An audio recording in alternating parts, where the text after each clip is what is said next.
Okay,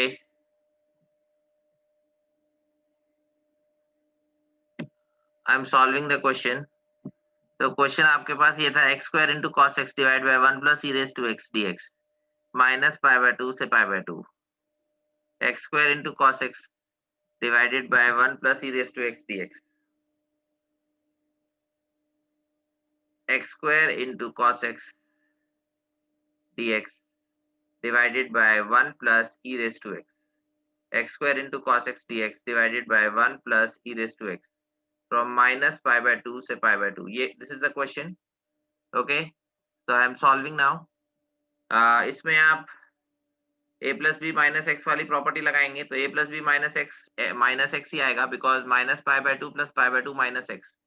तो you will replace x by minus x. Okay.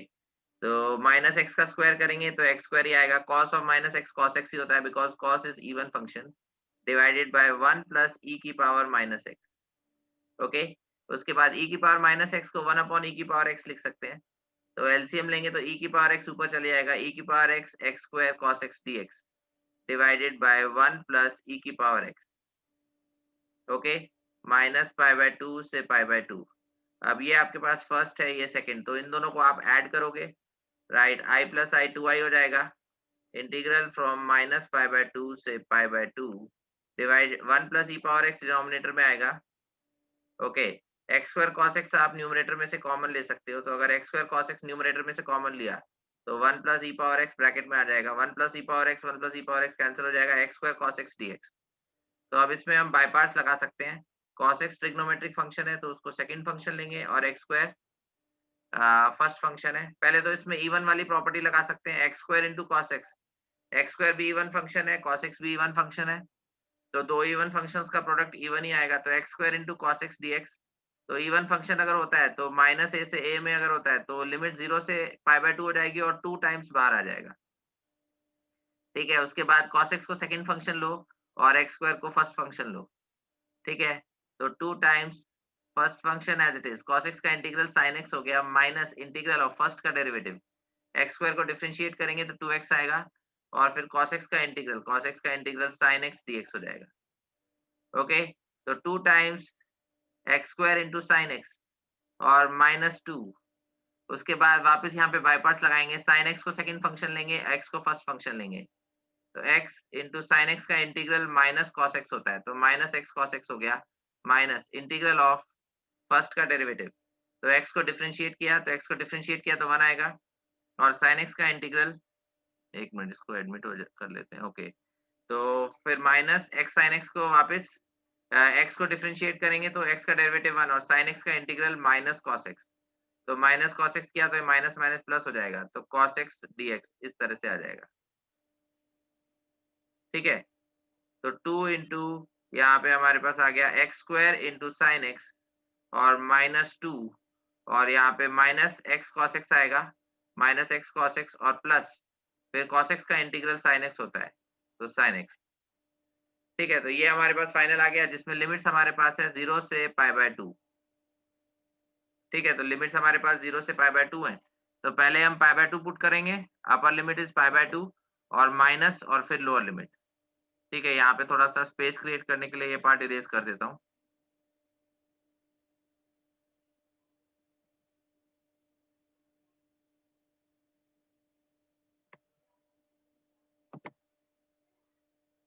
Okay, तो ये हमारे पास क्या आ गया, 2 टाइम्स हमने बाहर कॉमन लिया, इसको ब्रैकेट को एक्सपैंड कर लेते हैं, तो x square into sine x आ जाएगा और -2 into minus x cos x, तो ये प्लस 2x कॉस एक्स हो जाएगा, -2 into minus x cos x, तो प्लस 2x कॉस एक्स हो जाएगा और -2 को साइन एक्स से मल्टीप्लाई करेंगे तो -2 into sine x.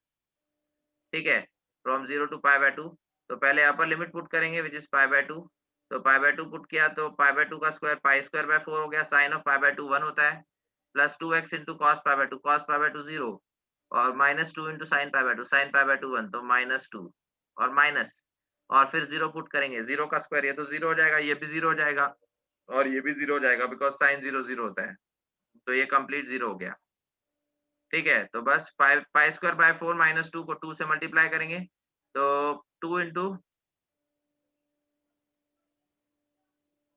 2 into pi square bye 4, तो पाई स्क्वायर बाय 2 हो जाएगा और -4 हो जाएगा। पाई स्क्वायर बाय 2 और -4।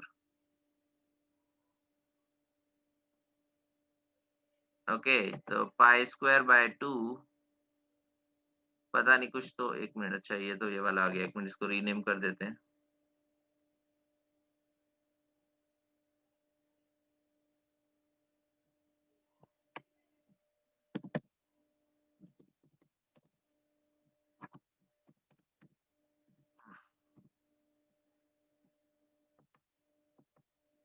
ये इसमें लगता है मैंने कोई कैलकुलेशन मिस्टेक की है। आंसर को 2 से डिवाइड करो। अच्छा, अच्छा, हाँ, ये 2i है, करेक्ट, करेक्ट। ये 2i है, राइट। तभी मैं सोच रहा था कि कुछ गड़बड़ क्यों आ रहा है। तो ये हमने ऐड करके लाए थे ना, हाँ, ये हमने ऐड किया था, दिस इज 2i। तो 2i is equal to pi square by 2 -4। तो i लाने के लिए हम 2 से डिवाइड करेंगे, तो पाई स्क्वायर बाय 4 हो जाएगा और -2 हो जाएगा। तो final answer is pi square bye 4 और -2। Final answer is pi square by 4 and -2, which means option A is the correct answer. Option A is the correct answer.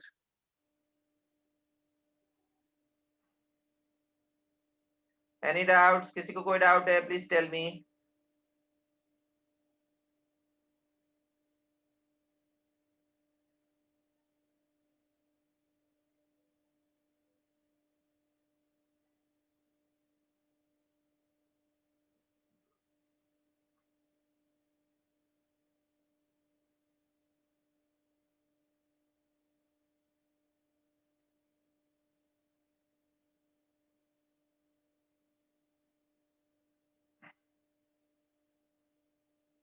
Any doubts in this question? Please tell me.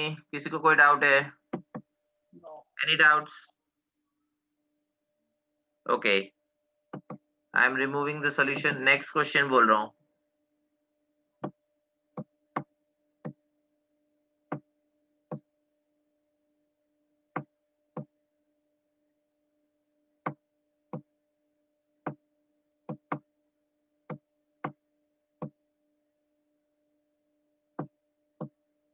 Integral 0 से pi by 2 dx upon 1 plus tan cube x।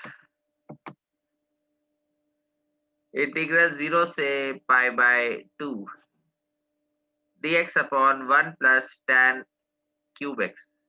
Denominator में 1 plus tan cube x है और dx ऊपर आता ही है। Integral 0 से pi by 2, ये solve करना है आपको। Find the solution for this integral. Integral dx upon 1 plus tan cube x, integrate from 0 से pi by 2। Options are 0, 1, pi by 2 and pi by 4. 0, 1, pi by 2 and pi by 4.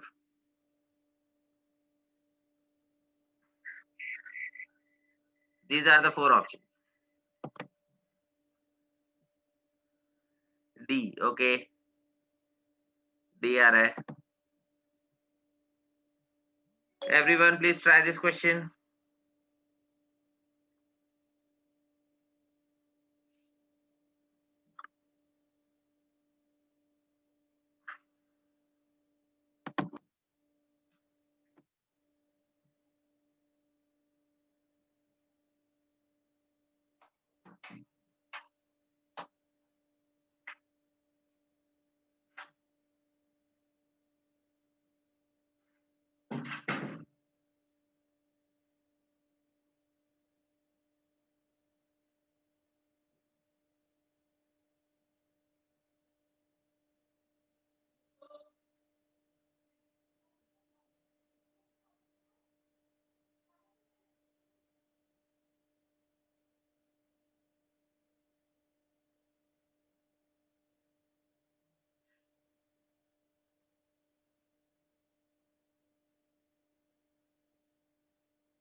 pi/4. Okay.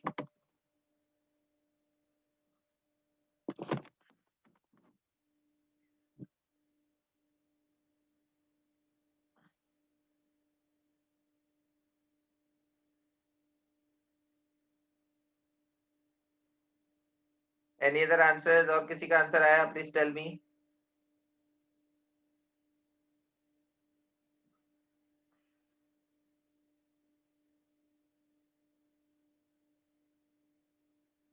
ये भी definite integral की properties लगा के ही होगा.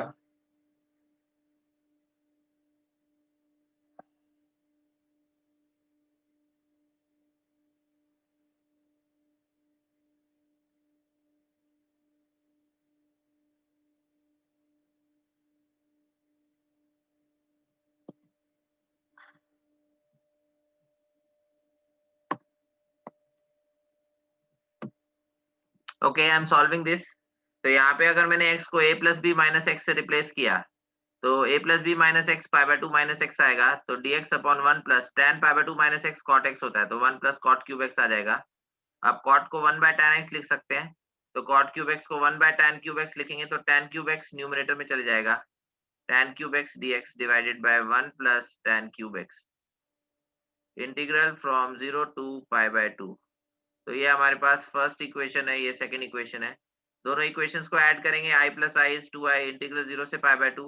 तो LCM तो 1 प्लस tan क्यूब x है, तो 1 plus tan cube x denominator में आ गया. न्यूमरेटर में भी 1 प्लस tan क्यूब x आ जाएगा, क्योंकि यहाँ पे न्यूमरेटर 1 है और यहाँ पे tan क्यूब x है, तो ऐड करेंगे तो 1 plus tan cube x dx आ जाएगा. 1 plus tan cube x 1 plus tan cube x cancel हो गया.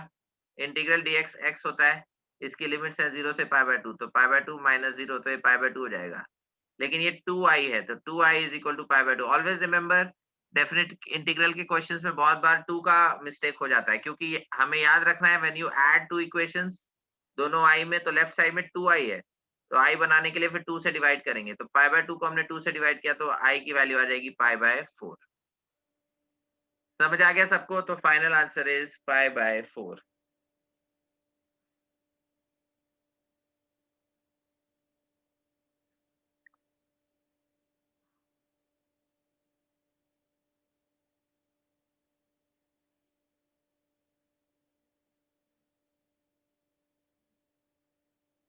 Any doubts in this question? Please tell me.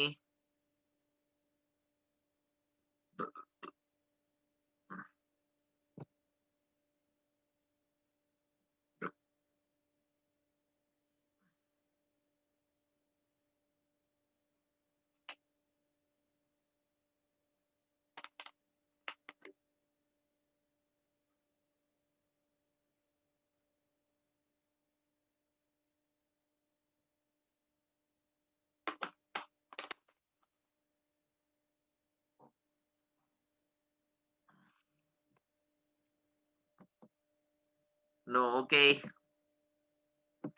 Next question बोल रहा हूं मैं. Next question.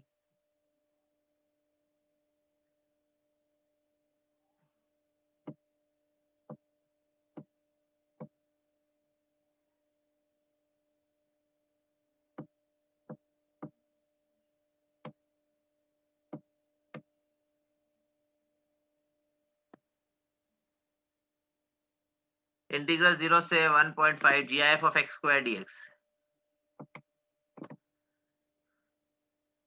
इंटीग्रल 0 से 1.5 GIF of x square dx. ये आपको सॉल्व करना है. इंटीग्रेशन की लिमिट्स दी हुई है 0 से 1.5, GIF के अंदर x स्क्वायर है और dx, where square brackets denotes the greatest integer function. Options नहीं है, fill in the blanks question है, 1988 में पूछा गया था 2 मार्क्स में. Options are not available. Square bracket denotes greatest integer function. Square bracket denotes greatest integer function. 0 से 1.5 GIF of x square dx.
2 minus root 2 3. Okay,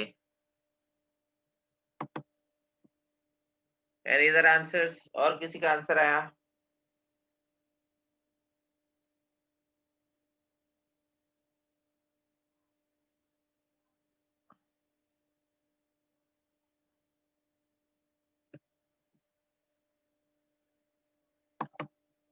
three. Okay,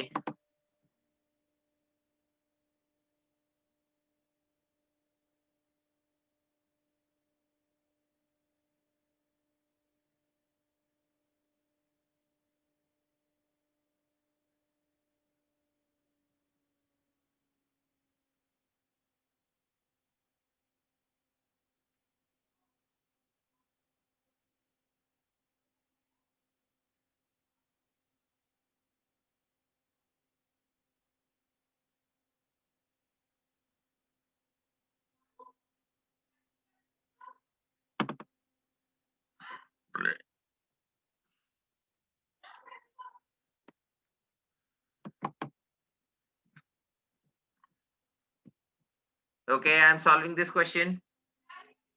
तो यहाँ पे अभी हमें एक्स स्क्वायर का इंटरवल देखना पड़ेगा. अगर एक्स 0 से 1 में लाई करता है,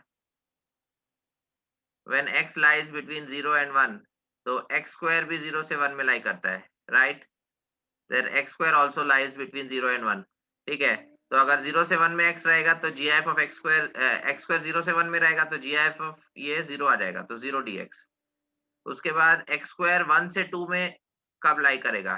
ठीक है, तो अब हम x square का इंटरवल इसलिए देख रहे हैं क्योंकि gif के अंदर x square है. तो x square 1 से 2 में तब लाई करेगा जब x 1 से √2 में लाई करेगा, राइट? जब x 1 से √2 में लाई करेगा. नेगेटिव इंटरवल नहीं लेंगे बिकॉज यहाँ पे लिमिट 0 से 1.5 के बीच में है, तो इसलिए हम सिर्फ पॉजिटिव इंटरवल की बात कर रहे हैं. ओके, तो पॉजिटिव इंटरवल में अगर x 1 से √2 के बीच में है तो x स्क्वायर 1 से 2 के बीच में है. अगर x स्क्वायर 1 से 2 के बीच में है तो gf x स्क्वायर का अगर हम लेंगे तो 1 dx आ जाएगा. ठीक है, और उसके बाद आगे x स्क्वायर, अगर x जो है वो √2 से 1.5 के बीच में है तो उस केस में अगर हम x स्क्वायर करेंगे तो √2 का स्क्वायर 2 हो जाएगा और 1.5 का स्क्वायर 2.25 हो जाएगा.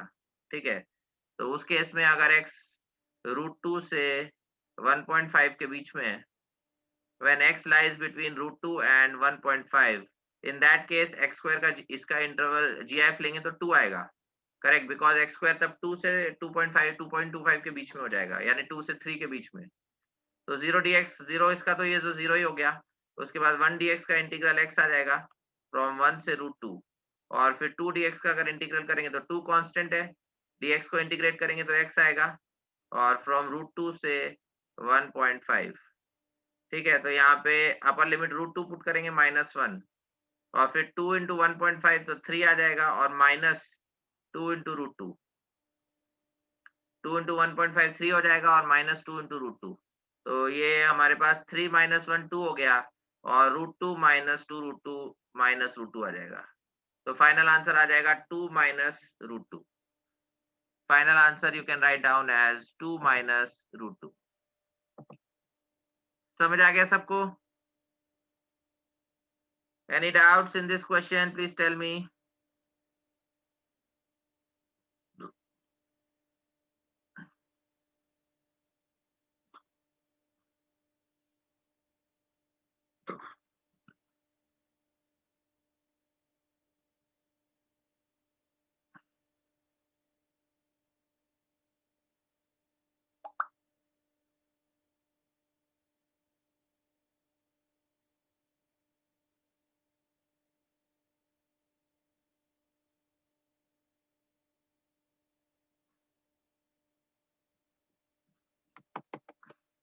रिपीट. ओके, रिपीट कर रहा हूँ. देखो यहाँ पे 0 से 1.5 दिया हुआ है और gf ऑफ x स्क्वायर दिया हुआ है. तो अब हमें x स्क्वायर ये देखना है कि x स्क्वायर कब कब इंटीजर्स के बीच में लाई कर रहा है. जैसे ही वो नेक्स्ट इंटीजर को चेंज करेगा तो उस केस में हमें उसे स्प्लिट करना पड़ेगा. तो x स्क्वायर 0 से 1 की अगर बात करें तो सिंपल है, क्योंकि 1 का स्क्वायर 1 होता है, 0 का स्क्वायर 0 होता है. तो जब x 0 से 1 में है तो x स्क्वायर भी 0 से 1 में है. तो ये तो सिंपल है, जब x 0 से 1 में रहेगा तो x स्क्वायर भी फ्रैक्शन रहेगा, फ्रैक्शन का gf 0 हो जाएगा तो 0 dx. फिर x स्क्वायर 1 से 2 में कब रहेगा? तो एक्स स्क्वायर 1 से 2 में कब रहता है? अगर पॉजिटिव साइड देखें तो 1 से √2 और नेगेटिव साइड देखें तो -√2 से -1, ठीक है। लेकिन नेगेटिव साइड हमने क्यों नहीं ली? बिकॉज़ लिमिट 0 से 1.5 है, तो नेगेटिव हम ले ही नहीं सकते, तो 1 से √2 में ही हम देखेंगे। तो 1 से √2 है तो एक्स स्क्वायर 1 से 2 में है। तो इसलिए x की लिमिट 1 से √2 ली और तब gf ऑफ एक्स स्क्वायर 1 हो जाएगा, तो 1 dx। और फिर √2 से 1.5 की अगर बात करें तो एक्स स्क्वायर जो है वो 2 से 1.5 का स्क्वायर क्या होगा? 2.25। तो उस केस में एक्स स्क्वायर 2 से 2.25 के बीच में होगा।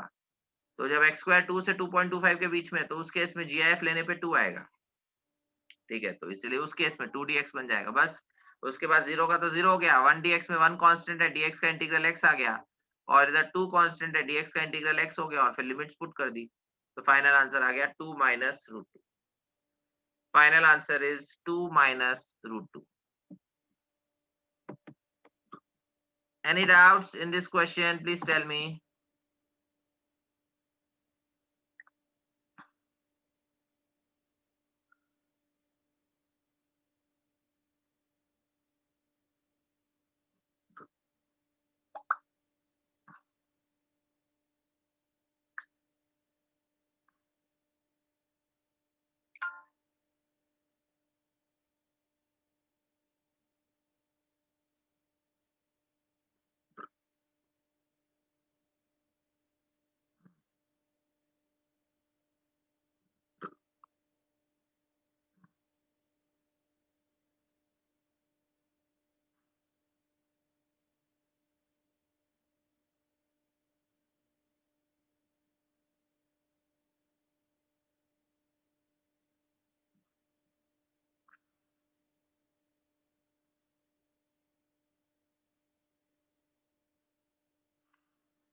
किसी का कोई डाउट है? Please tell me. Any doubts?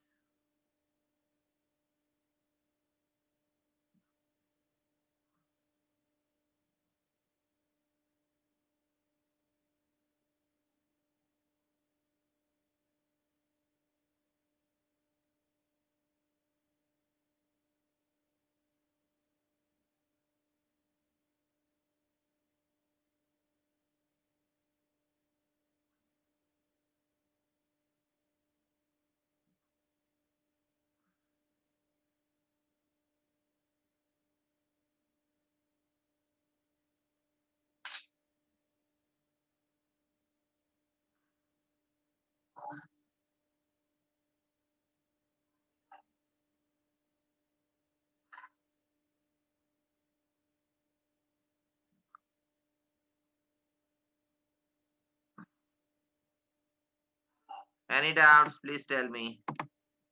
Done. Okay. Please check that. I WhatsApp you my doubt. Okay. Hmm.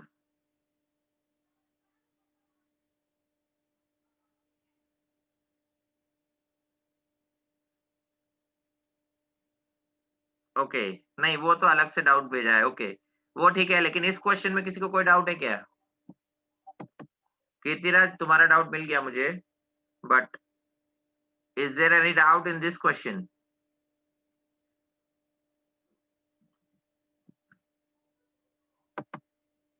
No doubt in this question. Okay. Okay, I am removing the solution. ठीक है, तो जो कीर्तिराज का डाउट है वो as a question ही ले लेते हैं। I am writing the question. Pi cube by 8 √2, pi cube by 8 √2 integral 0 से 4/पाई, इंटीग्रल 0 से 4/पाई sine of 1/x plus 2x into cos of 1/x dx। Pi cube upon 8 √2 is constant. Integration की limits दी हुई है 0 से 4/पाई, 0 से 4/पाई और ब्रैकेट के अंदर है sine of 1/x plus 2x cos 1/x dx। तो इसका आंसर क्या होगा?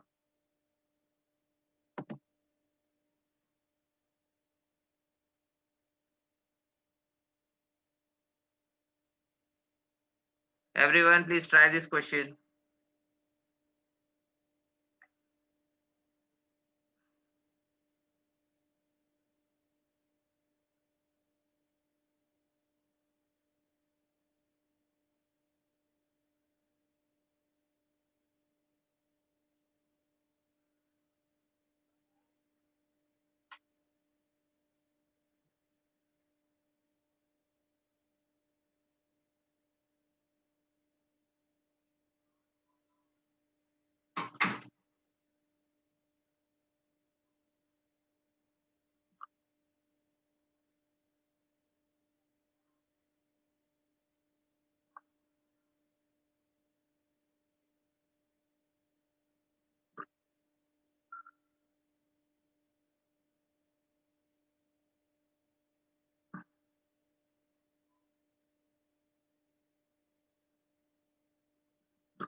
Everyone, please try this question. Sine 1 by x plus 2x into cos of 1 by x dx.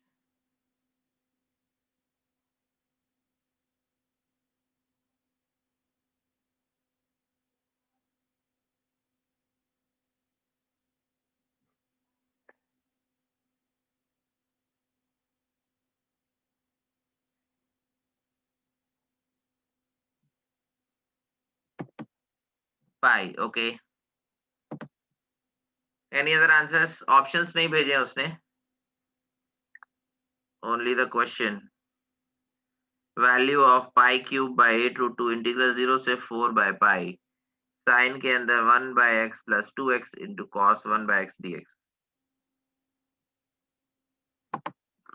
Answer is pi, okay. सब लोग try कर लो. Kitiraj, you also try. Last 10 minutes remaining.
Okay, I am solving now.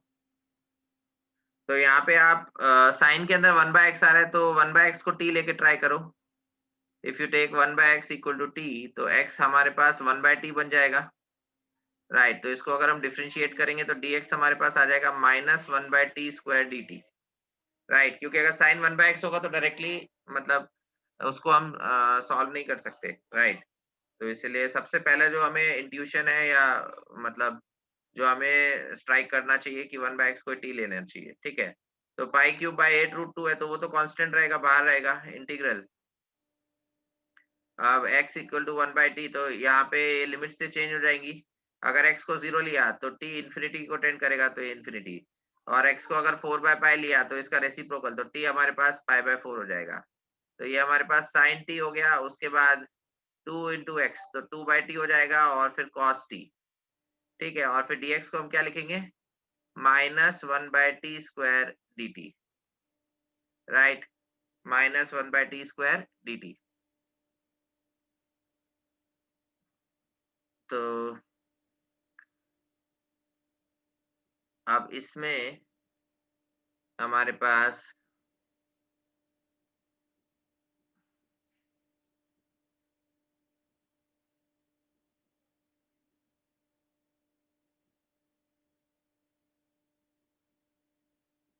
यहाँ पे अगर हम इसको multiply करते हैं तो पाई क्यूब अपॉन 8√2 तो कांस्टेंट है। इसको यहाँ पे अगर हम मल्टीप्लाई करेंगे तो साइन टी में अगर हम -1/t² मल्टीप्लाई करेंगे तो t² नीचे आएगा और माइनस, ठीक है।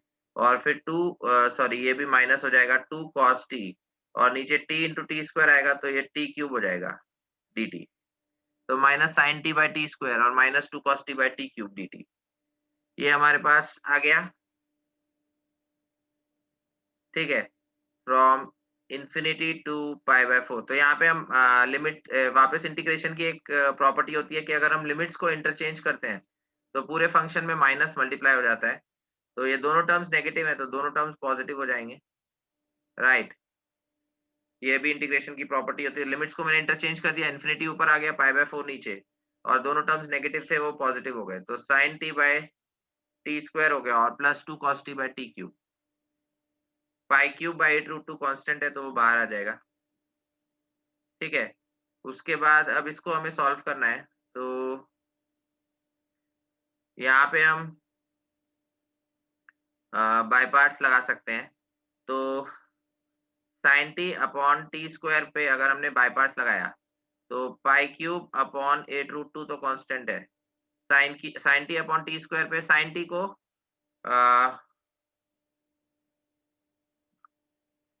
एक मिनट, हाँ, साइन टी ट्रिग्नोमेट्रिक रहेगा, 1/t² अलजेब्रिक रहेगा। तो 1/t² को फर्स्ट फंक्शन लेंगे तो 1/t² as it is. Sine t को इंटीग्रेट किया तो माइनस कॉस टी आ गया, और माइनस इंटीग्रल ऑफ फर्स्ट का डेरिवेटिव। तो 1/t² को डिफरेंशिएट किया तो ये ऊपर आएगा तो t की पावर -2 हो जाएगा। तो -2 इंटू टी की पावर -3, तो -2/t³ हो गया। और फिर साइन टी का इंटीग्रल, तो साइन टी का इंटीग्रल माइनस कॉस टी होता है। तो साइन टी का integral minus cos T dt, ठीक है। और प्लस यहाँ पे ये वाला टर्म तो है, integral of 2 cos t upon t³ dt, ठीक है। तो ये माइनस माइनस प्लस हो गया, दो माइनस से और एक माइनस बाहर ही है। तो minus integral 2 cos t by t³ dt, और ये plus integral 2 cos t by t³ dt, तो ये ऑटोमेटिकली कैंसिल आउट हो जाएगा। इसको हमें सॉल्व करने की जरूरत नहीं है, ठीक है। -2 cos t by t³ dt और +2 cos t बाई dt, जो भी आएगा, अगर ये +5 आता है तो -5 आएगा, अगर ये 6 आता है तो -6, क्योंकि इक्वल एंड अपोजिट साइन है तो कैंसिल हो गए। तो ये ऑलरेडी इंटीग्रेटेड है, बस इसमें लिमिट्स पुट कर देंगे। तो यहाँ पे π/4 है और इंफिनिटी है, ठीक है। तो सबसे पहले हम π³ अपॉन 8√2, तो सबसे पहले हम इंफिनिटी पुट करेंगे। तो अगर इंफिनिटी पुट करा तो कॉस की वैल्यू तो -1 से 1 के बीच में रहेगी, बिकॉज कॉस एक बाउंडेड फंक्शन है जो हमेशा -1 से 1 के बीच में रहता है, और नीचे इंफिनिटी का स्क्वायर आएगा तो वो 0 हो जाएगा, राइट, क्योंकि anything finite upon infinity is 0। Numerator में जो टर्म है वो फाइनाइट होगा, -1 से 1 के बीच में लाई करेगा, और नीचे इंफिनिटी, तो anything finite upon infinity is 0। और फिर माइनस और माइनस इसका तो प्लस हो गया, एक माइनस इंटीग्रेशन की वजह से है और एक माइनस पहले से ही है, तो प्लस हो गया। और π/4 पुट करेंगे तो cos π/4 हमारे पास 1/√2 होता है, और 1/t², तो π/4 का स्क्वायर डिनोमिनेटर में, मतलब π²/16, तो 16 ऊपर आ जाएगा तो 16/π² बन जाएगा ये, ठीक है। तो ये हमारे पास क्या हो गया, π³ बाय 8√2 इंटू 16/√2 π²। तो √2 इंटू √2 2 हो गया, और 2 इंटू 8 16 हो गया, तो ये 16 कैंसिल हो जाएगा। π³ बाय π² इज पाई। तो इसका फाइनल आंसर पाई आ रहा है, तो pi is the correct answer. समझ आ गया सबको? अच्छा क्वेश्चन था ये, this is a good question. Kirtiraj समझ आ गया तुमको? बाकी लोग जिन्होंने पहली बार सॉल्व किया उनके लिए भी अच्छा क्वेश्चन था, और कीर्तिराज का तो खैर डाउट ही था। Okay, so nice question. तो कभी-कभी इस तरह के क्वेश्चंस भी आते हैं जिसमें पूरा सॉल्व नहीं करना होता, जैसे इसमें ये हमें पूरा सॉल्व नहीं करना था, इसको बाय पार्ट्स लगाया तो वो उसी फॉर्म में इस तरह से बन गया कि वो कैंसल आउट हो गया, ठीक है। और जो बाकी का पार्ट था उसमें हमने लिमिट्स पुट कर दी। Okay, so we get the final answer as pi.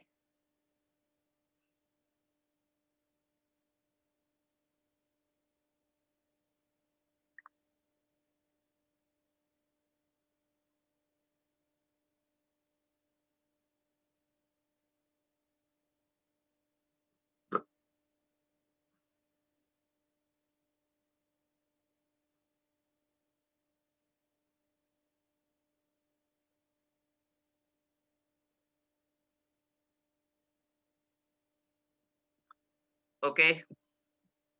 So any doubts in the solution? किसी को कोई doubt है? Please tell me. Any doubts in the solution? Okay, very good. So I hope it was clearly explained. Okay. Videos रोज की तरह मैं upload कर दूंगा and we'll continue with the definite integral tomorrow as well. Okay. Thank you very much. I am closing the session.